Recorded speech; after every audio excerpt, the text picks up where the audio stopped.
Good bad ugly short glance பார்க்கலாமா? Direction வந்து Adhik Ravichandran, production வந்துட்டு MMM Mythri movie makers. Music portion cover பண்ணியிருக்கிறது வந்துட்டு ஜிவி பிரகாஷ். இப்போ கேஸ்டோட லிஸ்ட்டு சொல்ல போகிறேன். மெயின் வந்துட்டு அஜித் குமார், சிம்ரன், த்ரிஷா, ஜக்கி ஷெரஃப், பிரசன்னா சென்ட்ரி கொடுக்குறாரு அஜித். இப்போ வந்து மும்பையில் வந்துட்டு ஜெயிலில் இருக்கிறாரு அஜித். வந்து த்ரிஷா வந்து ஸ்பெயினில் இருக்காங்க. இவங்க ரெண்டு பேரும் வந்துட்டு 17 இயர்ஸாக பேசாமல் இருக்கிறாங்க. பேசாமல் சென்ஸ் ரெண்டு பேரும் ஒன்றா வாழாமல் இருக்காங்க. ரீசன் என்னென்னா, அஜித் வந்துட்டு பெரிய ஒரு டான். ஸோ இந்த டான் லிஸ்ட்டில் வந்துட்டு இவர் ஜெயிலில் இருக்கிறாரு. இவ்வளோ இயர்ஸாக வந்துட்டு ஜெயிலில் இருக்கிறதுனால அவர் பையனை பார்க்க முடியாமல் போயிடுறது. ரீசன் என்னென்னா, அங்கே வந்து த்ரிஷா என்ன பண்ணுறாங்கன்னா, அவங்க கன்சீவ் ஆகி டெலிவரி டைமில் ஒரு ப்ராமிஸ் வாங்கிடுறாங்க. நீ ஒரு டானு, நீ வந்து என் பையனை தொடக்கூடாதுன்ட்டு ப்ராமிஸ் வாங்கிடுறாங்க. ஸோ இந்த ரீசன்னால் அஜித் என்ன பண்ணுறாருன்னா, அவன் பையன்கிட்ட ப்ராமிஸ், அதாவது குட்டியாக இருக்கிற பிறந்த குழந்தைகிட்ட ப்ராமிஸ் கொடுக்குறாரு. நான் போயிட்டு சரண்டர் ஆயிடுறேன், ஜெயிலில் போயிட்டு சரண்டர் ஆயிடுறேன். அண்ட் ஆஃப்டர் 18 இயர்ஸ் அந்த ஸ்பாட்லேயே சொல்கிறாரு, ஆஃப்டர் 18 இயர்ஸ் வந்து உன்னை மீட் பண்ணி ஐ லவ் யூ டேடின்னு சொல்கிற அளவுக்கு சேஞ்ச் ஆகி காட்டுறேன்றது சொல்கிறாரு.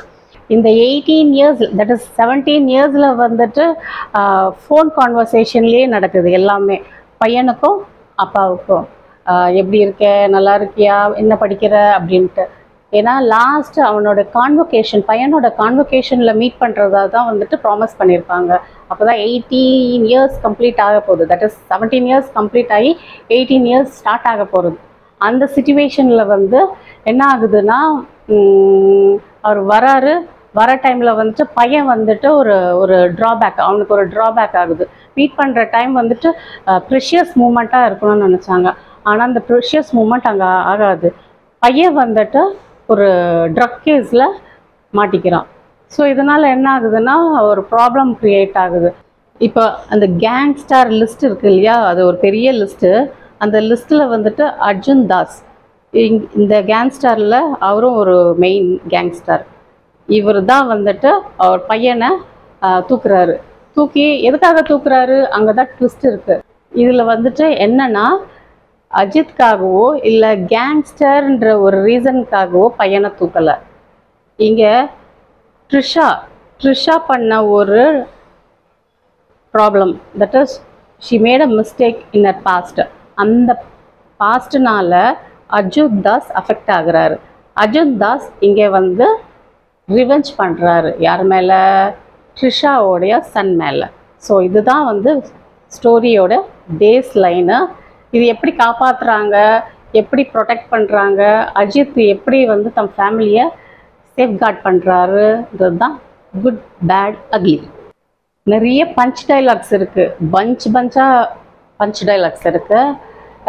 அப்புறமா வந்துட்டு ரிலேட் பண்ணுது, பழைய மூவிஸோடைய டைலாக்ஸ்லாம் ரிலேட் பண்ணுது. ஃபார் எக்ஸாம்பிள் காரப்புரி, த்ரிஷாவோட டைலாக்கு. இந்த மூவிக்கு வந்துட்டு ஒரு சிக்னேச்சர் வேர்டு ஒன்று இருக்குது, GBU, காட் பிளஸ் யூ. இது ஒரு சாங்காகவும் வருது, அங்கங்கே வந்து டைலாக்ஸாகவும் வருது. ஆஸ் யூஷுவல் அஜித் ஃபேன்ஸ்க்கெல்லாம் வந்துட்டு ஒரு ட்ரீட் தான். விடாமுயற்சியோடைய ஜோடி அஜித் த்ரிஷா கேரி ஃபார்வர்ட் ஆகுது குட் பேட் அக்லிலையும். Trisha as usual young and எலகண்ட்டாக ஒரு மாம் கேரக்டரில் வந்துட்டு போயிருக்காங்க. சிம்ரனோட என்ட்ரி இங்கே வருது. சிம்ரனோட என்ட்ரி எப்படி இருக்குன்னா, பழைய நம்மளுடைய இந்த படம் இருக்குல்லையே, வாலி படமோடைய பிரியா கேரக்டர் வந்து இங்கே மர்ச் பண்ணி வச்சுருக்காங்க. அது எதுக்கு மர்ச் பண்ணி வச்சுருக்காங்கன்னு எனக்கு தெரியல. பட் படத்தில் ஃபுல்லாக வந்துட்டு விண்டேஜ் தான். அஜித் குமாரே ஒரு விண்டேஜாக தான் வர்றாரு. அங்கங்கே விண்டேஜ் அஜித் அப்படின்னு சொல்கிறாங்க. அண்ட் விண்டேஜோடைய சீக்வன்ஸும் விண்டேஜோடைய சாங்ஸும் நிறைய ஸ்டஃப் பண்ணி வச்சுருக்காங்க. இந்த படத்துக்கு மியூசிக் டைரக்டர் நம்ம ஜிவி பிரகாஷ் தான். என்னமா சாங்ஸ் போடுவார், என்ன பிஜிஎம் இருக்கும். இதில் வந்துட்டு பிஜிஎம் வந்து ரொம்ப காது கிழிக்கிற அளவுக்கு இருக்குது. ஒவ்வொரு ஆக்ட்ரஸ் என்ட்ரி கொடுக்கும்போது பிஜிஎம் அவ்வளோ எஃபெக்டிவாக இருக்குது. சாங்ஸ் ரைட்டர்ஸ் யாரும் இல்லையான்னு எனக்கு தெரியல.